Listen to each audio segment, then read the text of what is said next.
good evening, Whitman.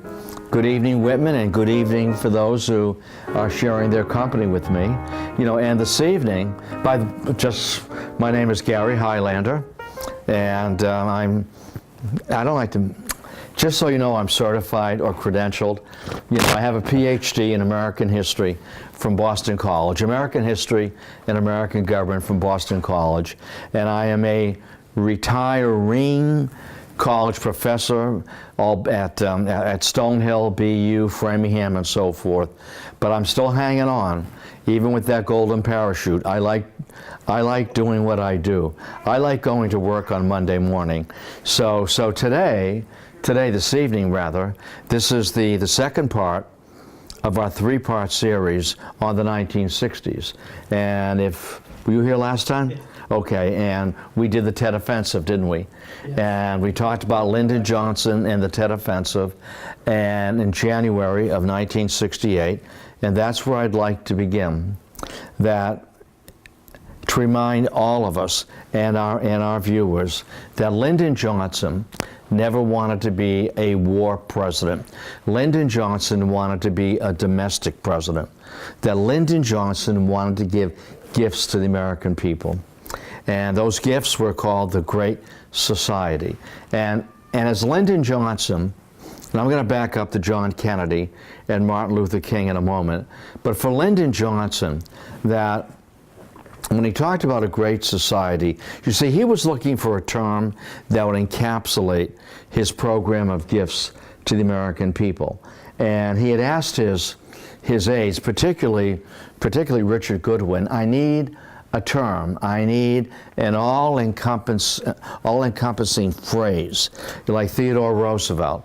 Theodore Roosevelt had a square deal, and Woodrow Wilson talked about the progressive movement, and FDR, who was his hero, the New Deal, and Harry Truman, the Fair Deal. So they were struggling to come up with a phrase to encapsulate all of these gifts he wanted to give to the American people. And after some soul searching and thinking it through, the phrase was the Great Society. Lyndon Johnson wanted to fight a war on poverty, ignorance, and disease, and the lack of equality for black Americans particularly. And he never wanted to be a war president, but he knew that unless I continue John Kennedy's commitment to the independence and sovereignty of South Vietnam, that I'm going to lose. I'm going to lose the conservative Republicans and conservative Democrats who want to continue the war in Vietnam. He never wanted to do it, but he felt he had to balance, the war in Vietnam, with this great society to maintain the funding, and central to it was civil rights. The Civil Rights Act of 1964 and the Voting Rights Act of 1965. This is Johnson. Gifts to the American people. I can't underline that enough, that he wanted to be loved. Lyndon Johnson wanted to be loved. And if I give gifts to the American people, they will love me. And tonight, in terms of Lyndon Johnson, I want to celebrate Lyndon Johnson's Great Society, and Martin Luther King Jr. will be part of that with regard to John Kennedy and LBJ. If you have a Medicare card, thank you, LBJ. If you listen to National Public Radio, or you watch Channel 2, WGBH, thank you, Lyndon Johnson. If you swim in the Charles River, thank you, Lyndon Johnson. The Clean Water Act, the Charles River is the cleanest urban river in urban America. And Lyndon Johnson gifts to the American people. And for Lyndon Johnson, who grew up on the poor side of town in many ways, and had taught disadvantaged Mexican children, to be able to give gifts to the American people. And by gifts he meant not quantitative gifts. We have enough automobiles, and we have enough air conditioners, and we have enough refrigerators. He was talking about improving the quality of life. And that quality of life involved clean air, clean rivers, a beautification program, being able to hike the Appalachian Trail and have it cleaned and governed and protected, by the by the United States government, and those gifts to Black America. Access to any hotel, any beach, any restaurant, and the Voting Rights Act. The Voting Rights Act of 1965 to give gifts, to have everybody feel as if they are being taken care of, not government as mother and father, but to give gifts, and that you can come to the dessert table and you can take as many gifts as possible. You see, the 1960s was an age of tremendous affluence and prosperity. John Kenneth Galbraith, do you remember that name? John Kenneth Galbraith wrote a bestseller, and economists never write bestsellers. But his book, The Age of Affluence, that we have a growing gross national product, and that we don't have to take the pie of prosperity and divide it up into smaller pieces, that we can grow the pie, and that everyone can come up to the dessert table and take what they want. Gifts to the American people. I want to be loved. I do not want to, where did our camera woman go? There she is. I do not want to be a war president. But unless I maintain that commitment to Vietnam, conservative Democrats and conservative Republicans will not support the expense of the Great Society. So with that as our mantra for LBJ, and you may remember, I know we all remember 1964 and Lyndon Johnson campaigning. All the way with LBJ. All the way with LBJ. Gifts to the American people. All right, that being established, let's back up a little bit. And I want to bring Martin Luther King into the story here. Because tonight, our conversation is about King and Robert Kennedy, isn't it? And their assassinations. And that the 1968, the year that King in April and Kennedy in June were assassinated, what a bloody, bloody year in American history. 1968 was the bloodiest year in the history of the Vietnam War. And Johnson knew it, the country knew it, and King knew it. So let's bring King into the conversation, and let's bring him in this way. We know that King studied for the ministry at BU, didn't he? Right up the street from here. And I have to go here right now. That King had a blind date with Coretta Scott, soon to be reluctantly Coretta Scott King, reluctantly. And when he met her on a blind date over coffee, and he was smitten with her. And he was not smitten, she was not smitten with him at all, for a number of reasons. One, he was too short. He was 5'4", 5'5". She was 5'10", 5'9 and a half. They didn't fit together. Martin, we don't fit together. And furthermore, in their conversation, you're going to be a minister. You're studying to be a minister. You know what that means? That means the woman who marries you, are you saying yes? No, the woman who marries you has to like everyone. I don't like everyone. And to be a minister's wife, everybody watches what you dress, how you dance, how many glasses of wine you have, what jokes you laugh to.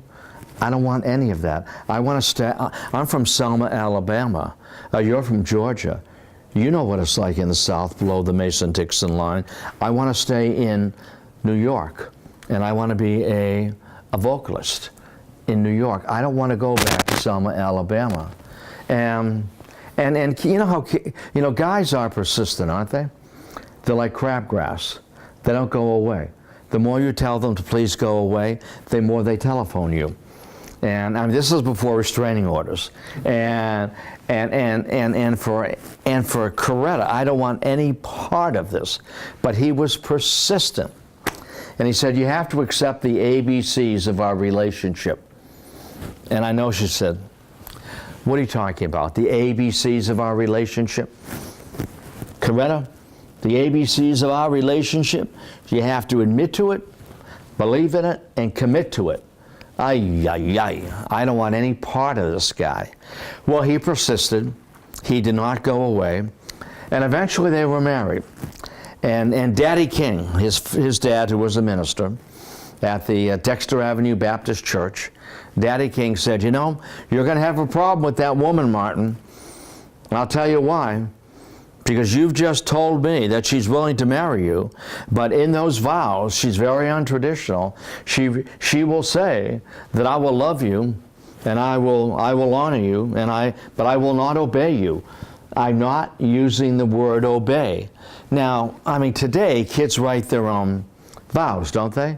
I mean, in 1953, 1954, for a Coretta to say, I am not going to say obey, was revolutionary, wasn't it? And you're going to have trouble with that woman. And she agreed to marry him on this condition, that his first job in Montgomery, Alabama, and this is where he drew national attention, your first job in Montgomery, that you're a rookie, you know, you need some resume experience. Take the job, get some resume experience, and in about 2 or 3 years we're moving back to New York. Is that a deal? That's a deal. Never happened, did it? It never happened.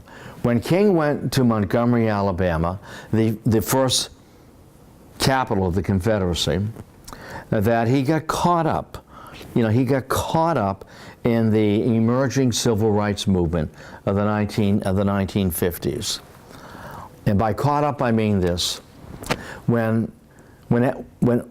black soldiers, you know, returned from World War II in Europe, they talked about a double victory over racism. And by that they meant this, that in Europe, in Germany in particular, in Poland, that they had seen the results of unchecked racism. And that was National Socialism and the death camps, Auschwitz, the concentration camps. This is what you get with unchecked racialism. And when we come home, we want a double victory over racism. We want to be able to begin to knock down the fortress of Jim Crow America, you know, below the Mason-Dixon line. And let me spend a minute here with you. Black soldiers, when they were in England, France, Belgium, later on it defeated Germany, they found it refreshing that they could use any restroom, that they could order a beer at any bar, that they could sit at any table, and white women, European white women, were not as hung up on race as American white women. European men were not as hung up on race as American men, and that I can go into any tavern and I can order a beer, a glass of wine, and white women from Belgium, France, Holland, whatever, will ask me to dance. And how refreshing that is. My color does not matter. You know, what matters is that I'm a guy, and I'm sociable, and I'm approachable, and how refreshing. And when these soldiers returned to the Jim Crow South, they were told by their officers, most of whom were white guys, that nothing has changed, you know, below the Mason-Dixon line. You know, there's still a fortress of Jim Crow legislation. And I'm looking, that's going to work perfectly. There were two types of segregation below the Mason-Dixon line. One was de jure, by law. The sign reads exit, but when I point at that, I'm going to have it read colored only, white only, by law. And if you use that tavern, that park bench, that water cooler, you're disobeying the law at your peril. There it is, de jure, by law. But that wasn't the worst part of it. The worst part of the Jim Crow South was what was called not de jure, but de facto. And de facto segregation meant by custom, in fact, and it was taught to you by your father, by your mother, by your grandfather, by your grandmother. De facto, it wasn't written down, and it changed from state to state. And it could change from, one community to another community. You knew as a black man that you do not make eye contact with white women. That could bring grief to you quickly, a beating, a burning, maybe even a hanging. Who knew? You knew as a black man, that you stepped aside on the curb. You knew that. It wasn't written down, but you knew that. As a black man, you knew that when you're in the post office, you wait for all the white customers to be dealt with, and then you approach the teller. The same thing in a bank. As a black woman, you knew what day you shopped for clothes, and you shopped on Saturday. And you knew, even though it was never written down, that you never tried the clothes on. You never tried the shoes on, the hat, the gloves, the dress. Why? You made them, and here's the word that was used, you made them greasy. I'm saying the word greasy. And so many black women would use mail order, because when you returned something that didn't fit by mail order, it didn't say Mrs. Black Jane Jones. So you could do that. So they're de facto and de jure segregation. So these black soldiers are returning. We need a double victory over racism. We've seen the results of unchecked racism in Europe. Martin Luther King Jr., wrote a pamphlet, an essay, maybe 100 pages, and it's still in print today, and one can use it in class. It's a primary source document, and it's called Why We Can't Wait. We have been waiting since the first slave ship sailed up the Chesapeake Bay in 1617. We've been waiting since the Emancipation Proclamation. And here it is, 1950, 1960, and why we can't wait. It's time. And so when King, not again, right up the street at BU, becoming a legitimate minister, and he took his first job in Montgomery, Alabama, the first capital of the Confederacy. And Coretta was not happy. But he said to her, look, you have my word on this. I'll work there 2 or 3 years, get some resume experience, and then we're going to move back north. This is my first job. I'm green. I'm a rookie. I need resume experience. And she said, I get that. All right? We will go to Montgomery. And he was at $4,000, he was the highest paid minister in Montgomery, Alabama. And he was brand new. And when he signed that contract, and this is where he went from a very private figure to a public figure, when he signed that contract, the devil's always in the details, isn't it? In the fine print. And when he signed that contract, he said, wait a minute, what's this all about? Reverend King, it's just a small detail. Yeah, but what is this detail? And in that contract, he agreed to be the leader of what was called the Montgomery Improvement Association, the MII. And the Montgomery Improvement Association, which was sponsored by, the NAACP, it was small changes, nothing major, to improve the quality of life in Montgomery, Alabama for black Americans.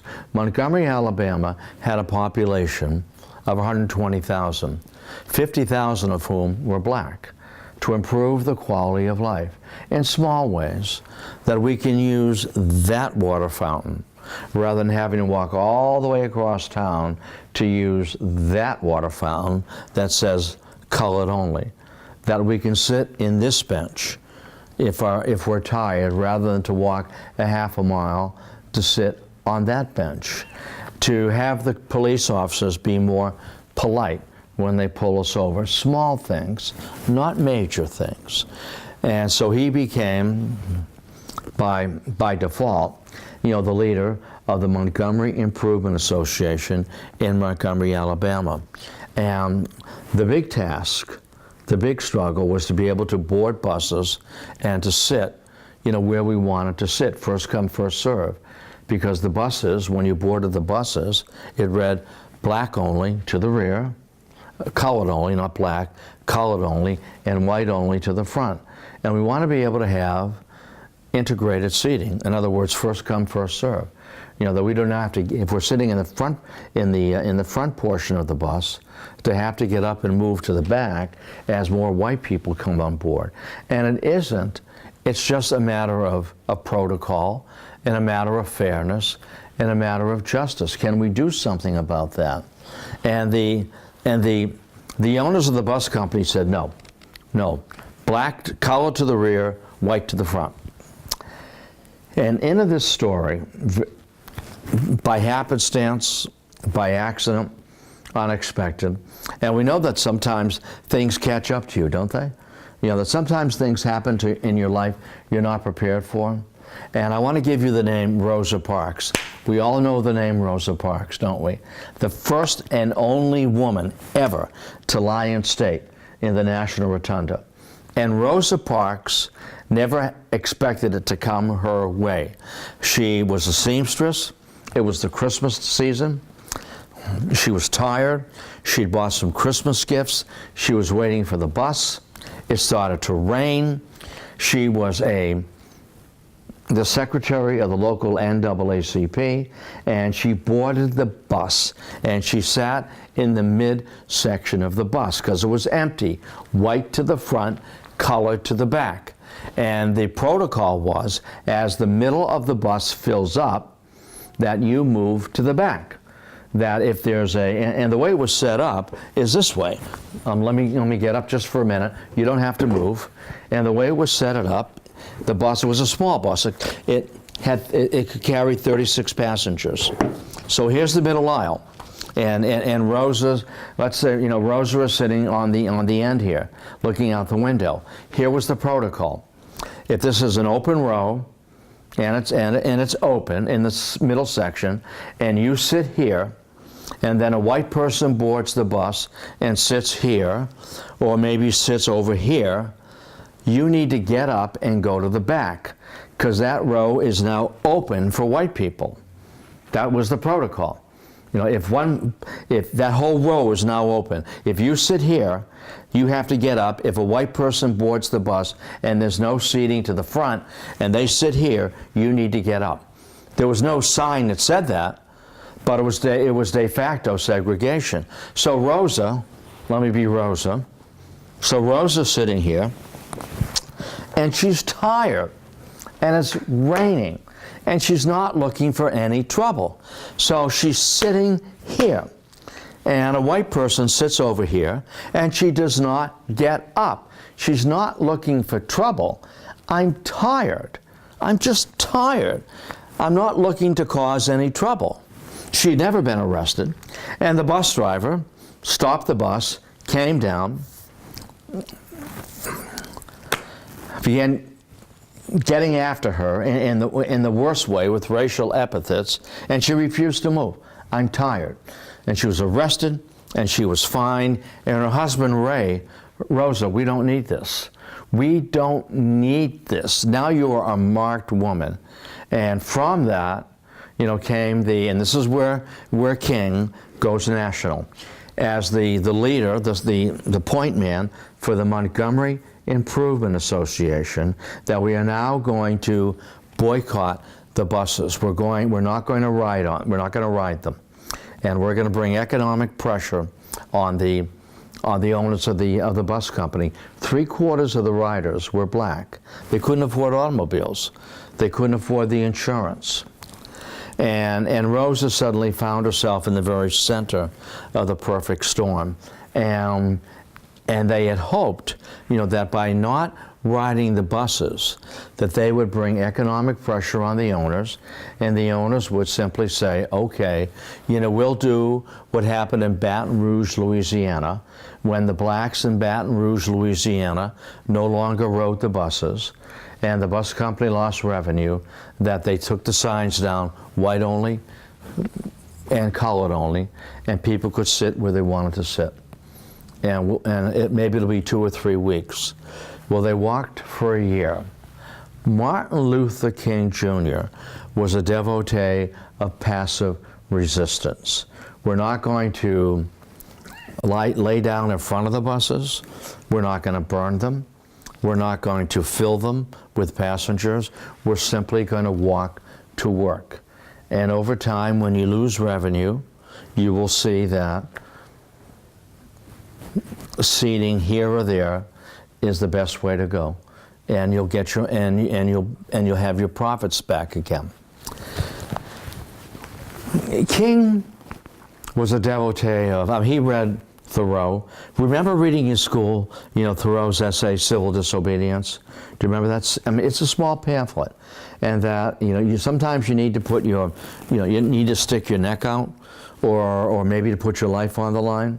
That's civil disobedience, and Thoreau wrote that book in the aftermath of the Mexican-American War, simply where I'm not going to pay my taxes because my tax money is used to support a war in Mexico to expand slavery, across the Southwest. So civil disobedience, and he wound up in jail. And his penalty was paid. Thoreau's penalty was paid. I got to add this. Then his auntie came down and paid his tax. And she said, "Auntie, you're killing me. I want to make a statement here. I don't want to pay my taxes because this war against Mexico is a war to expand slavery." And then his good friend Emerson came to him and said, "David, what are you doing in jail? What are you doing in jail?" And Thoreau said to Emerson, Emerson said, "What are you doing in there?" And Thoreau said, "What are you doing out there? You belong in jail. This is a war to expand slavery. What are you doing out there when you ought to be in here with me making a statement?" So he read Thoreau. He read Gandhi. And I know we all remember Gandhi with the peaceful protest, the Great Salt March, that we are going to embarrass people, white people, that what is wrong with you? All we want to do is sit here and not there. I'm not going to pick your pocket. It's a notion of this is the modern era. This is 1955. This is 1956. So we're not going to ride the buses. We're going to walk, or we're going to take a bicycle, or we're going to take a cab, or we're carpool. And a year later, it took a year later, and eventually the owners of the bus company lifted white only and colored only, and people could sit wherever they wanted to. But here's where King achieved national prominence. Television was brand new, wasn't it? I mean, television, 1948, brand new. And the press and TV came down to Montgomery, Alabama to write about, to film, and to photograph the Montgomery bus boycott. And King, King became the center of this. His home was firebombed. He was followed. He was arrested. He was fined. He was fined $500 for driving 30 miles an hour in a 25-mile-an-hour zone. The cops were tailing him and watching him, and the press covered all of this. And in the North, what's going on here? And King, it's not about me. This is about what's right for the country. I'm just in the middle of it by happenstance. There were tens of thousands of people who support me. I just want to sit here and not there. Rosa wants to sit here and not there. Rosa Parks fled. She fled from Montgomery because of the pressure and because of the threats against her. She fled. And her husband Ray said, "Rosa, what are you doing? We don't need this. What are you doing? The fines? You're a good woman. You're the secretary of the NAACP." But it came to King, and it came to the family. And when King's home was firebombed and threats against him, Mrs. King said, I didn't put my hand up for this. Martin, you said 1 or 2 years. I didn't put my hand up for this. And he said to her, "Well, I didn't either, but I'm in it." And sometimes things find you, don't they? It's called the existential movement, the existential moment. And I always tell my students, and I mean, there are three questions of existence, existentialism, three questions that you need to consider, if not every day, certainly once a month. Three questions of existence, existentialism, are these. One, why am I here? Why am I here? Why was I born? Why am I here? Number two, does it matter that I'm here? And it does. And three, what am I supposed to do? Why am I here? You're not an accident of history. Why am I here? Does it matter that I'm here? And what am I supposed to do? And for Rosa Parks, life came up behind you and tapped you on the shoulder. You were tired, it was raining, and you jumped in the first seat. And that bus driver came at you, and you were arrested. It happened. Me, I took this job down here in Montgomery for 2 years. I wanted to marry this woman and then move back north. And now our home is being firebombed. I'm being threatened. I've been arrested. And if you want to leave me, it's okay. I know you didn't put your hand up for this, but we're in it together. I'm in it. I'm in it. You're either with me or you're not. No hard feelings. You never put your hand up for this. And she stayed. And he became, at the end of a year, more than a year, that the company finally caved, and they took down the signs, colored only and white only. It was a great victory. And King became, one of the spokesmen for the emerging civil rights movement, a double victory over racism. Again, his book, Why We Can't Wait. We've been waiting since the Emancipation Proclamation, and this is the modern period. And King will hitch his wagon to the star of John Kennedy. I'm coming to Lyndon Johnson in a moment. And John Kennedy, we all know John Kennedy, don't we? John Kennedy talked about a new frontier, and a new frontier in civil rights, a new frontier in education, a new frontier in space exploration, a new frontier in the environment, a new frontier in urban development, a new frontier in the notion of equality, that you ought to be able to ride any bus, go to any tavern, use any restroom, to use any water cooler you like. This is the United States. This is 1960. And urging the country, don't vote your prejudice. Vote your future. Don't vote your fears. Vote the promise of a new frontier. And part of that, was dealing, and we talked about this, I think, dealing with this issue of Catholicism. We never had elected a Catholic president, had we? We still haven't.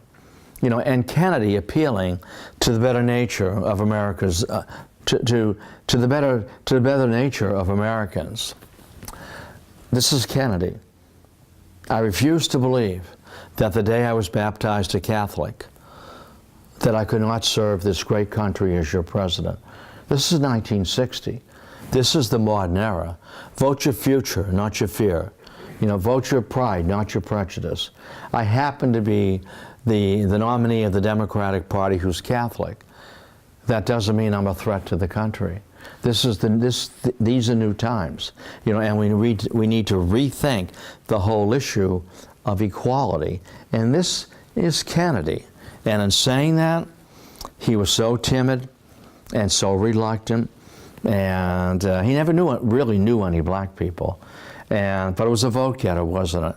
And when King was arrested a few years later, arrested in Georgia. And he was arrested in Georgia because he was picketing a very exclusive department store. And that department store made it known, not by law, but by de facto, that black folk are not welcome to shop in this department store. It's white only, without saying white only. So King had organized a protest, without having it authorized by the local authorities in Georgia, and he was arrested. And he was sentenced to 5 months of hard labor. The shackles, the the pinstripe uniform, and his wife Coretta. He will be shot. He'll be shot by cops saying he was trying to escape. And what's going to happen, and this is where the shift comes, where King will attach his wagon to John Kennedy's star, that John Kennedy will not make the phone call, but a man by the name of Harry Wolfers anyway, who was the head of Kennedy's Civil Rights Division, made a phone call to the judge that the punishment does not fit the crime. 5 months of hard labor because you picketed a department store, without a permit. Your Honor, this is excessive. And it led to King being released for time served. But here's the point. Coretta King gave a press conference in which he thanked Kennedy. He never made the call. He never made the call. Others made it for him. And that Martin Luther King's father, Daddy King, the man who said, "Don't you marry that woman," that's when she said, she won't obey you. And we know today that black churches are very political, aren't they? They still are. I mean, the black churches, when they surfaced at the end of the Civil War, were very political. They still are. And Martin Luther King Sr., who was a Nixon guy, got up in the pulpit, and when he spoke to the congregation, he was speaking to the black community, and metaphorically, he said, "I'm taking off my Nixon button, Nixon campaign badge, and I'm putting on my Kennedy badge." Because John Kennedy, Senator Kennedy, he called my widow, not my widow, he called my daughter-in-law, and he dried her tears. And that he got her husband, my son, released from prison. And there's a man we can support. Kennedy never made that call, but he certainly took credit for it. And if Kennedy had received the same percentage of the black vote that Democrat Adlai Stevenson had in 1952 and again in 1956, he never would have been elected president. But he was, by a very thin margin. And we know that across the country politically, when you count the popular vote, that Kennedy defeated Nixon in the popular vote by 0.5%. Not exactly a mandate. Kennedy was thin, reluctant, hesitant on civil rights legislation. His brother Robert, and I'm going to bring Robert into the conversation right now, and then I'm going to take him out, but his brother Robert was far more aggressive on voting, on civil rights in terms of voting rights and voter registration than Jack ever was. He's Attorney General. Jack was reluctant, very reluctant. I don't have a mandate for this. Now King broke from the NAACP. And when I say broke, I mean he formed his own organization, the SCLC, the Southern Leadership Christian group, if you will, SCLC, to give the young men and women a branch, if you will, the Southern Christian Leadership Conference, SCLC. And there was a student group there, was SNCC, the Student Nonviolent Coordinating Committee. And what's going to happen over time, and I'm going to be brief here, is that the young men and women found King too moderate, that he wasn't aggressive enough, that he was, and forgive me, and this is what was said, that he was an Uncle Tom, that he was black on the outside and white on the inside, that he wasn't aggressive enough. And as the civil rights movement, moved north into the urban ghettos of Newark, Chicago, where I'm from, Washington, D.C., and so forth, that these young men and women found King too soft, too willing to wait. And I thought you had written that pamphlet, Why We Can't Wait. And they begin to break with him. You're an Uncle Tom. You're you're black on the outside and white on the inside, and you're not getting any results working with Kennedy. I want to make an editorial comment here, if I may. People who said that, that you're an Uncle Tom, had never read Uncle Tom's Cabin. I mean, nobody reads Uncle Tom's Cabin today, but if one were to read Uncle Tom's Cabin, Uncle Tom, was not a pushover. At the end of Uncle Tom's Cabin, I'm sure none of you have read, there's no reason why you would, but at the end of Uncle Tom's Cabin, Uncle Tom is beaten to death by the slave trader Simon Legree. Why? Because he refuses to reveal the whereabouts of those young men and women who have fled from the plantation of Louisiana, and they're hiding out in the swamps. And he's beaten because he will not reveal their presence. He's Uncle Tom. Why is he Uncle Tom? He's an old slave, Uncle Tom on chain. And at the very end of Uncle Tom's Cabin, Harriet Beecher Stowe, that as she concludes this, and the drawing at the end, Uncle Tom lying down, up on his elbow, being beaten by Simon Legree, and Uncle Tom, with his hand to the heavens, he's a black antichrist, asking Jesus, forgive Simon Legree for his sins, for he knows not what he does. He's beating me to death. And for those, Stokely Carmichael, who emerged as one of the presidents of SNCC, the Student Nonviolent Coordinating Committee, that he wasn't an Uncle Tom. He refused to give up the whereabouts of these young men and women. I'm old.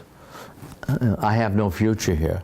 And you young men and women are hiding out in the swamp. Run, girl, run, girl. Run, lad, run, boy. I'm too old, run. So for King to be called an Uncle Tom, really was inappropriate in terms of the character of Uncle Tom. But young, urban, restless black women and men in the North, he's too slow. Don't trust anybody over 30. Off Whitey, burn baby burn. And these riots began to erupt, didn't they? And by now Lyndon Johnson is president. And Lyndon Johnson, I'm coming back to Lyndon Johnson, I want to give gifts to the American people. And Lyndon Johnson knew poverty. He had grown up in poverty. Lyndon Johnson had taught Mexican students, and he knew how desperate their condition was.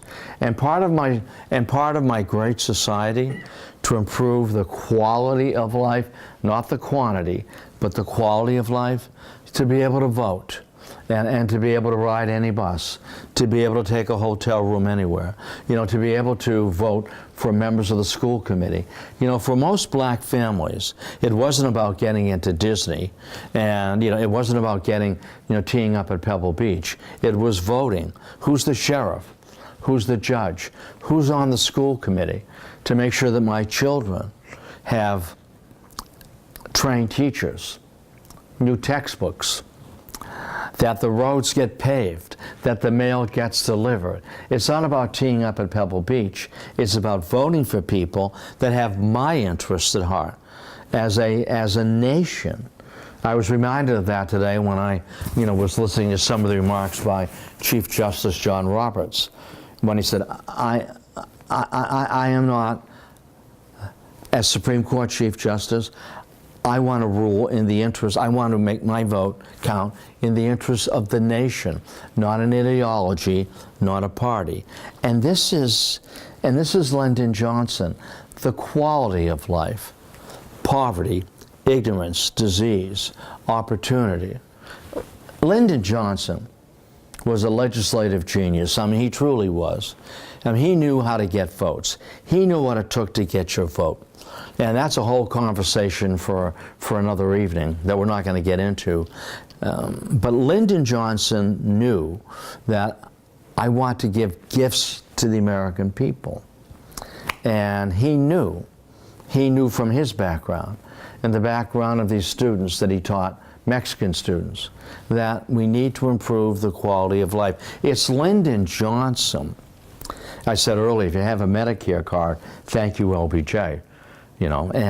But Lyndon Johnson knew, he didn't know this, but he understood it. A student who's hungry cannot learn. And the Great Society, Head Start, Head Start, children need to have a breakfast. And if they cannot get that breakfast at home, we as a country need to provide a breakfast for youngsters in school so they can learn. We need prenatal care, so that those neurons are functioning, and that skeletal development and that physical development, that we need a future. This is a great society, and you've got enough televisions, but with Head Start and food stamps and a breakfast program, prenatal care. He could never pronounce prenatal or postnatal, but we need to do this. And for Black Americans, access and the right to vote. And John Kennedy, and John Kennedy, I'm really getting casual with you here. This is a conversation. That John Kennedy had not delivered with his new frontier. He did not. He was a backbencher. He didn't have the clout. He didn't have the juice that LBJ did. LBJ was Senate Majority Leader. He knew how to get things done. And now that I'm president in my own right in 1964 and a promise of a great society, it is going to, and we are rich enough. This country is rich enough. We have an expanding gross national product that we can fight a war in Vietnam, which he never wanted to do. But if I don't commit to that war, the funding for the great society won't be there. Conservative Democrats and conservative Republicans will cut that from the budget. So I need to balance the two. And my hero, Franklin Roosevelt, was able to give the country a New Deal and fight World War II, which was true. But what Lyndon Johnson did not understand and chose not to is that when World War II broke out, that the funding for the New Deal went that away, because all the monies went that away for the war, and the unemployment of the Depression disappeared because the men put on a uniform, 14 million of them, and they went into the employ of the United States Army as soldiers, didn't they? Or those who had special training went to work in industry to make war material. And hello, Rosie the Riveter. Hello, Rosie the Riveter. That broke the ceiling, began to break the ceiling, cracked the ceiling, for women in employment situations and so forth. Lyndon Johnson knew all of this. And Martin Luther King, found that these young black men and women, impatient, don't trust anybody over 30, burn, baby, burn, off whitey. And King became radicalized, and we can market, and this is where TV helps. We can market. We're going to have to really rush Robert Kennedy, aren't we? In Birmingham, Birmingham, as the civil rights leaders called it, Birmingham, that the chief of police, Bull O'Connor, with his dogs, his German Shepherds, and his clubs, and his fire hoses. I mean, these fire hoses, put out 360 pounds of pressure per square inch. They can take the bark off a tree. And I'm coming at you with a fire hose, and you're over there. I can knock you down, and I can spin you. I can roll you right down the street, like a basketball, or I can flip you over a car, or I can slam you up against a brick wall and give you a concussion or shatter your shoulder. And television brought that home, didn't it? Without television, the civil rights movement would have been delayed and delayed and delayed. And King was arrested in Birmingham, and I want to offer this to you and to our viewing audience this evening. I know we've all heard the speech, "I have a dream." Okay, and that's well and good. A speech is a speech is a speech, and it has a different purpose and a different audience. An essay is what you read, and you think about it, and you internalize it. When King, in the aftermath of the Birmingham riots, was arrested and placed in solitary confinement, he wrote an essay. And I urge all of us to read it tonight. Most people have never read it. And it's called Letter from a Birmingham Jail. Does that resonate with anyone today? All right, the letter from a Birmingham jail. He read it, he wrote it on pieces of toilet paper.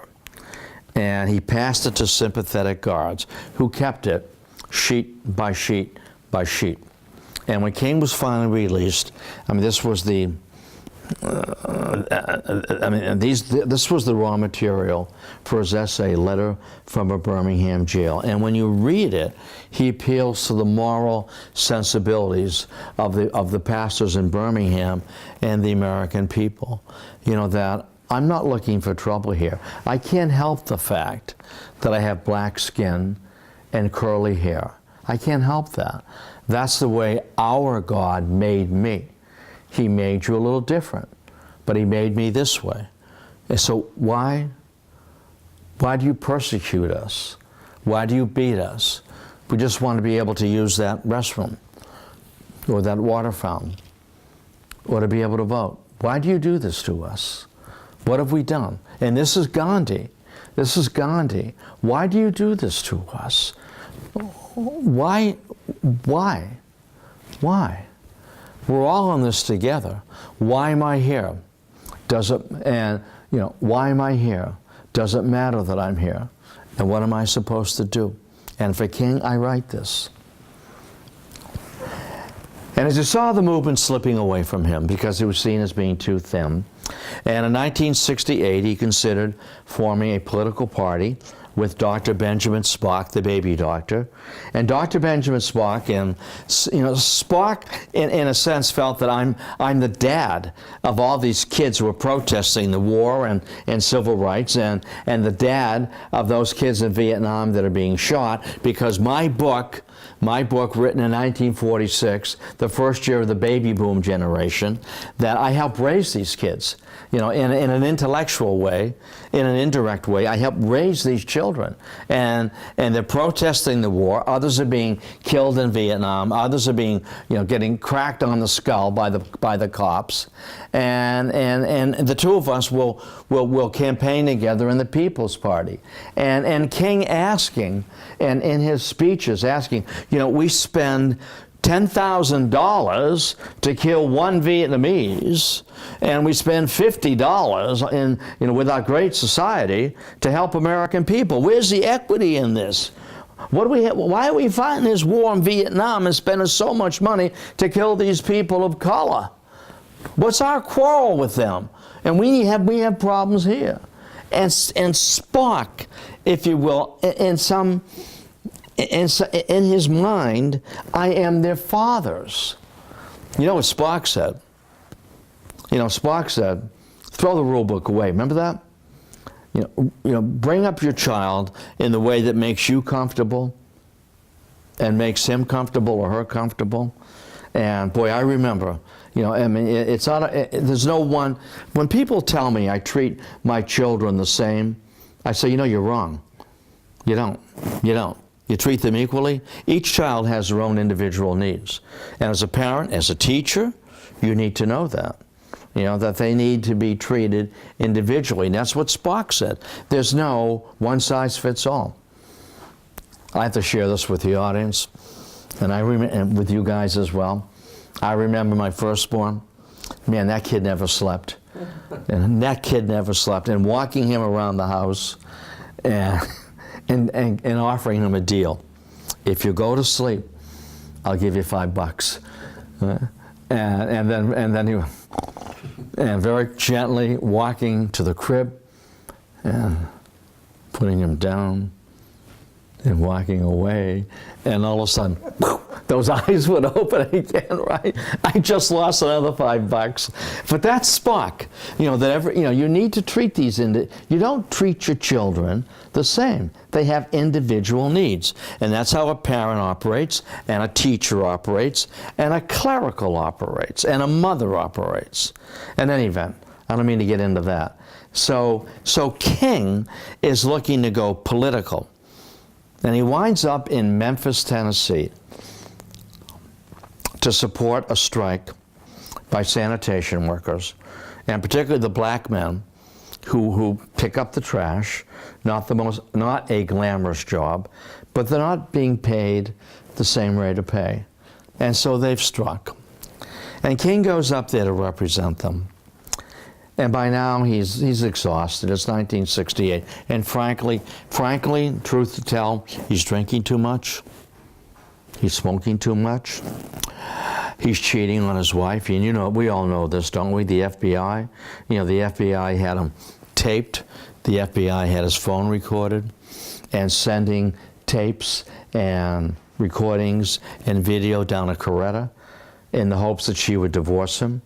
And if that happened, that he would commit suicide, and that'll get rid of him. As J. Edgar Hoover said, what a miserable man he was, J. Edgar Hoover, that Martin Luther King is the most dangerous American in the country, that this civil rights movement is communist inspired to destabilize the social stability hierarchy of the country. And King was suffering under that, drinking too much, smoking too much, and carousing too much. And stalking King was James Earl Ray, looking for an opportunity to shoot him. And James Earl Ray had followed him into Memphis, Tennessee. And in the papers, the Tennessee papers made it clear King is staying here at this motel in a very seedy part of town.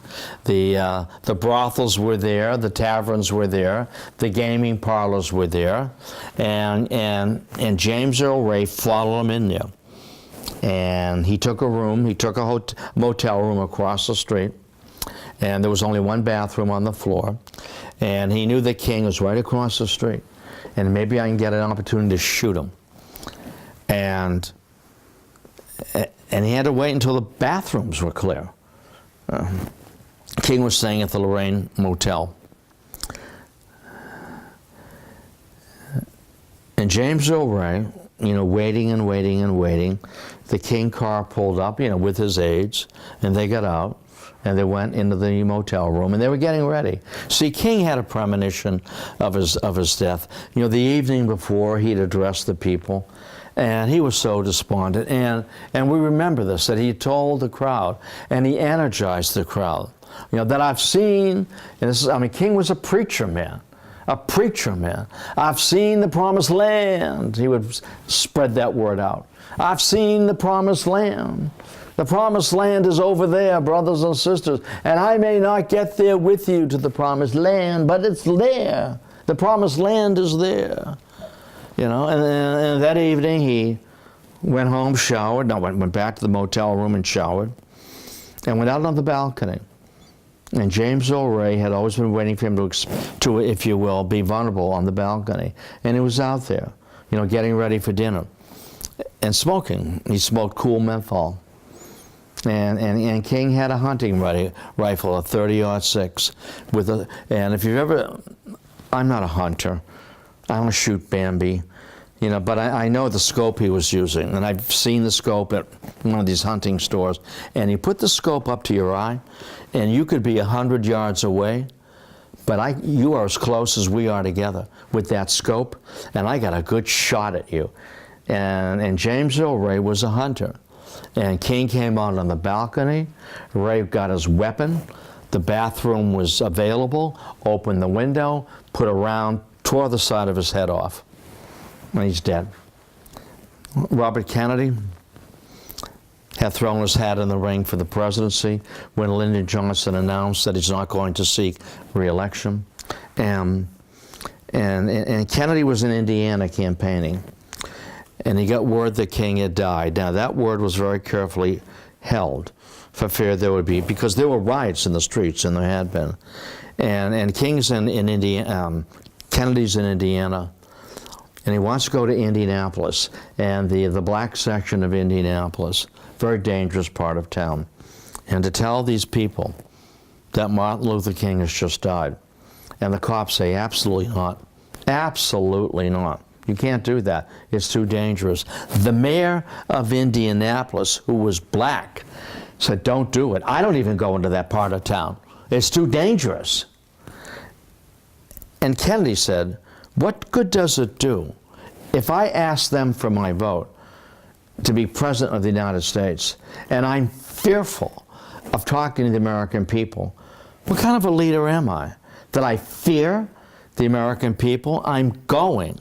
And Kennedy had been, he didn't know what to do in 1968 when Lyndon Johnson said, I'm not going to run for re-election, and Gene McCarthy had bloodied Lyndon Johnson in the primary in New Hampshire. He was torn. He loathed Lyndon Johnson.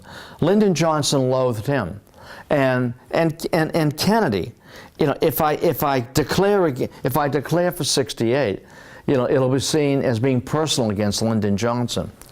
And I'm going to wait until 72, because Johnson will run in 68, we'll clear that out, and it won't be seen as personal. But when Johnson retired, professionally and politically, and said, I'm not going to campaign, I'm not going to seek the presidency in 62, the pressure came, didn't it? You know, that this is the time, the window of opportunity is there. Reclaim the throne for your brother. It's the restoration. Reclaim the throne. Camelot revisited. Camelot reprised. Teddy said, Bobby, don't do it. Don't do it. 1968 is too bloody. There's blood in the streets. King is dead. 1968, the bloodiest year in the Vietnam War. Don't do it. Ethel. I wonder how she felt about it. Do it. Now's the opportunity. And Robert threw his hat in the ring. And now he's on the campaign trail. And he's in Indiana, and he goes to Indianapolis, absolutely vulnerable. And he has a few people with him, and the crowd doesn't know yet that King is dead. And Kennedy mounts the back of a flatbed truck, and he has a microphone and a small boom box over here. And he tells them that King died a half an hour ago or 2 hours ago, and the crowd explodes. There are riots everywhere, but there are no riots in Indianapolis, because Kennedy stood there and he said, I know how you feel. I lost a brother to the violence, and that the best tribute to King is to continue the work peaceably. There was no riot in Indianapolis, and he carried that primary. And when he went to California, and he won the California primary, the last words that he spoke that we heard with that victory in California over Gene McCarthy, the last words we heard him speak was on to Chicago, the Chicago Convention. And whether or not he would have been able to secure the nomination from the front runner, the so-called incumbent, Hubert Humphrey, I don't think so. It's so much a part of urban legend, and it's hard to cram all of this in one conversation. Lyndon Johnson loathed Robert Kennedy, and he would have done anything he could to prevent Robert Kennedy from being nominated at that Democratic convention, which was a disaster for Hubert Humphrey. That Democratic convention in Chicago in August of 1968.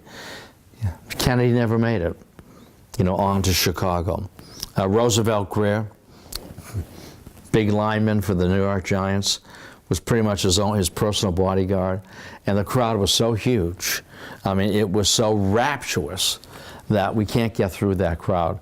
Let's go through the kitchen and take the service elevator up to the quarters. And waiting for him with a pistol in his pocket was Sirhan Sirhan. Sirhan Sirhan was a Palestinian, and Robert Kennedy was pro-Israel. And for Sirhan Sirhan, who, by the way, was the night parole a few weeks ago, through the kitchen came Sirhan Sirhan, and bang, he capped him, didn't he? And Robert Kennedy died the following day.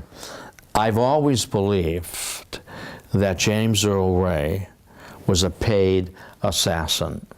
You see, not Sirhan Sirhan. It was spontaneous. It was the moment. But I'm not a conspiratorialist at all. I mean, I believe that Oswald shot Kennedy, but J. Edgar Hoover did not pursue an investigation as to who really shot King. And we know that James Earl Ray got out of the country, didn't he?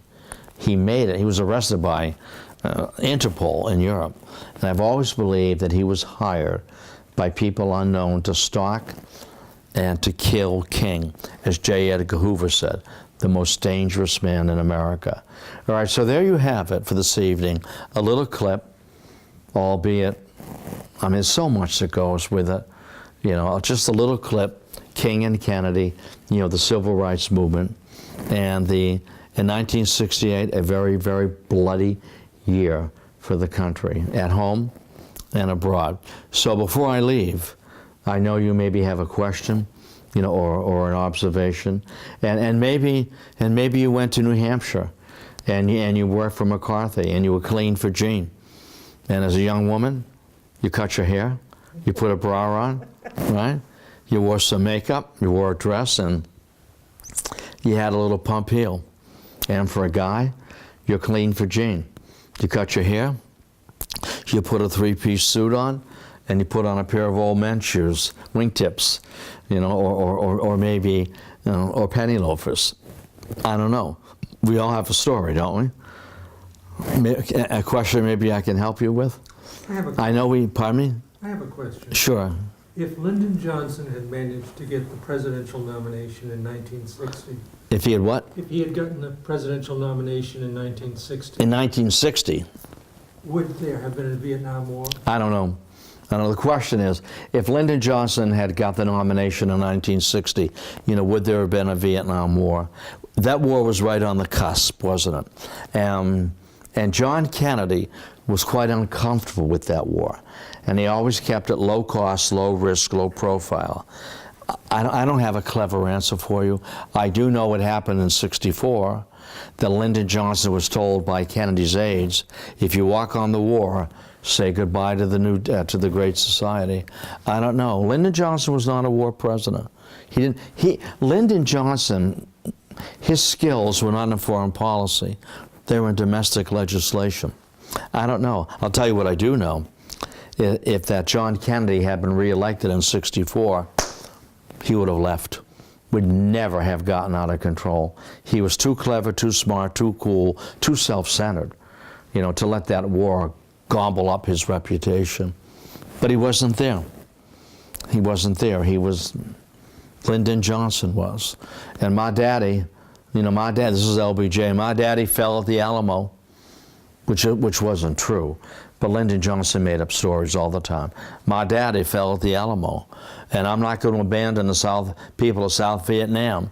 He always pronounced it Vietnam. And Lady Brewer said, Lyndon, it's Vietnam. Vietnam. He had that Western Texan drawl. And I'm staying the course. And that's the price I'm going to pay to cover the expenses, to cover my pursuit of a great society for all Americans. So the next time you go swimming in the Charles River, thank Lyndon Johnson. As I said, the cleanest urban river in the United States. Fish it, cook it, you'll be fine. I don't do either. I'm not much of a fisherman. I'm not much of a camper either. I loathe camping. You know, my idea of camping is a 20-minute power outage. That's it. And that's another story for another time. I hope to see you sooner than later. And we have one more piece for this. And the last piece is the 1968 election. And coming back to Clean for Gene, Gene McCarthy, Hubert Humphrey, LBJ, and one of the most tumultuous elections in American history. And Richard Nixon coming out of retirement. A new Nixon. A new Nixon. And I speak for a silent majority. I speak for the non-shouters. I speak for the non-demonstrators. I speak for those who go to church, who pay their taxes, support their government, stay married. That's who I support, the silent majority. And I have a secret plan to end the war in Vietnam. And he did. He did. It was so secret, even he didn't know what the plan was. But let me roll that out for you in November, the next time we meet. So see you later, Whitman, and thank you for your company. All right, bye-bye. We had a good chat, didn't we? I like this.